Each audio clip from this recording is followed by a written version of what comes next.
You don't ever forget arriving to your first duty station. You've just come out of training and you're a real airman or a soldier or a Marine or a sailor. You're an adult with a steady paycheck and making decisions all on your own. It sounds awesome, but it can be a recipe for financial disaster if you aren't careful.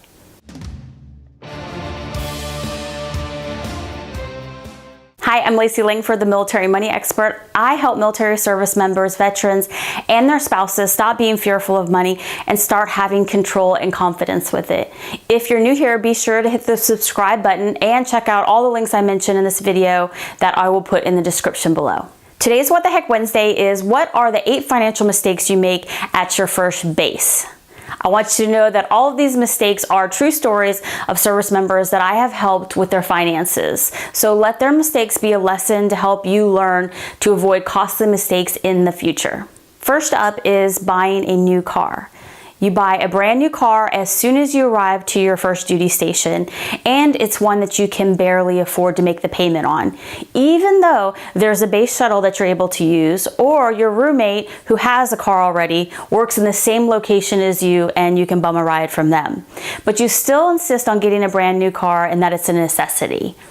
To add another degree of frustration, you haven't built up your credit yet, so you end up with an 18% interest rate on your new car loan. What you should do instead is stick out taking the shuttle or bumming rides while you save up money for a down payment. Then take a car buying class at the financial support office on your installation. That way you'll understand how much you can afford to make a payment on. Plus, you'll understand how car buying really works. 2. You listen to unqualified advice, which I call the barracks lawyer.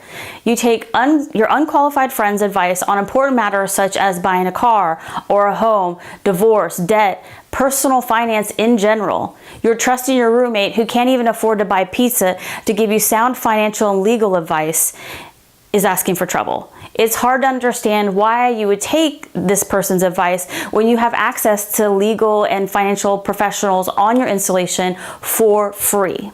They have real education and training and experience to help you on the subject matter.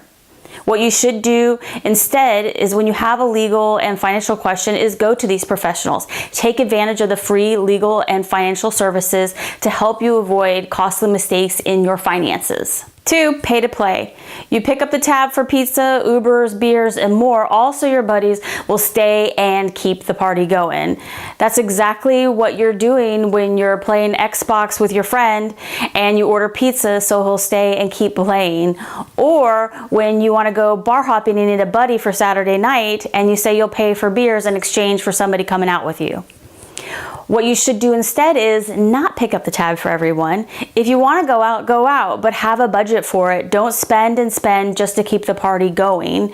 Set limits for the spending that you do, plus the spending that you do on other people. 3, rent furniture.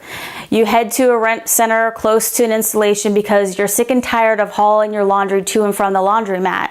Or you want, not need, a new TV for your dorm room but don't have the money to buy one, so you have the great idea to go ahead and rent a TV instead. Please, please, please stop renting appliances and furniture, please. When you rent those items, it ends up costing you more money than it would if you had paid cash for the item. It's not worth getting stuck in a contract and making payments for years. Instead, you should check out the local Goodwill or similar services like the Goodwill that they have on military installations. If you've just PCS, you can use the base lending closet to borrow household items temporarily. You can also check out Craigslist to get those household items at a much lower cost. 4, you get a payday loan. You frequent payday loan places that are right outside the military gates. You aren't managing your money and you overspend every month. So when the bills come due and you can't pay for them, you end up right back at the loan place. You take out $500 loan here, a $500 loan there to cover your living expenses. What you should do instead is get financial help for free on your military installation. Army Emergency Relief, Air Force Aid Society, and Navy Marine Corps Relief Society can help you in financial emergencies. They're able to give you 0% loans to help you through that crisis. The military relief societies also aren't for profit and have your best interest in mind, unlike payday loan places. I will be sure to put links to those services in the description below in case you need them. 5, you don't use the DFAC. Even though you have a meal card provided to you by the military that pays for all of your food, you still go to McDonald's for breakfast, lunch, and dinner instead of eating at the dining facility, aka the chow hall, aka the mess hall. What you should do instead is eat for free at the DFAC and budget for going out to eat occasionally. 6, you buy stupid stuff. You buy a Corvette with your bonus money, but you can't pay rent, so you end up living in it. You buy a $2,000 vacuum, but you actually only make $2,000 a month in base pay. You buy your girlfriend's niece $100 worth of clothes each month, even though you guys just started dating. You borrow money to buy $3,000 worth of rims and tires. Or you use credit to buy your daughter $1,000 worth of princess gear at Disney World, in addition to the cost of the trip. What you should do instead is budget and save money for the things that you want. If you don't have the cash to pay for it, that means you can't afford it right now. Save up, then start looking to getting the things that you want. And last, it's not a good one, but getting a DUI. Thankfully, not everybody in the military service does this, but unfortunately, there's still enough that I need to say it. You go out for a night on the town with zero plan on how you're going to get home after you've been drinking, or you don't actually want to spend your money on a taxi or an Uber because you feel like it's too much money. But what you don't realize is that it's cheaper to get an Uber or a $300 a night hotel room than it is to get a DUI. When you add up the fees, fines, attorney, and insurance costs, you're looking at around $10,000 for getting behind the wheel after you've been drinking. And I'm not even mentioning the human cost.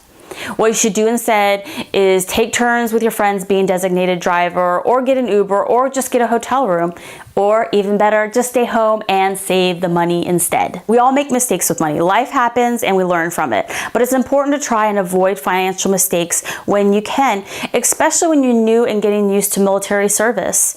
Good decision making and planning play a major part in managing your finances successfully in the military. So start off right when you get to your first base. If you've enjoyed this video, be sure to like it and leave a comment below. And for more information on how to manage your money in the military, head over to LaceyLangford.com and sign up for my email list to get updates. Thank you so much for watching, and I will see you soon. Night out and on the town and with no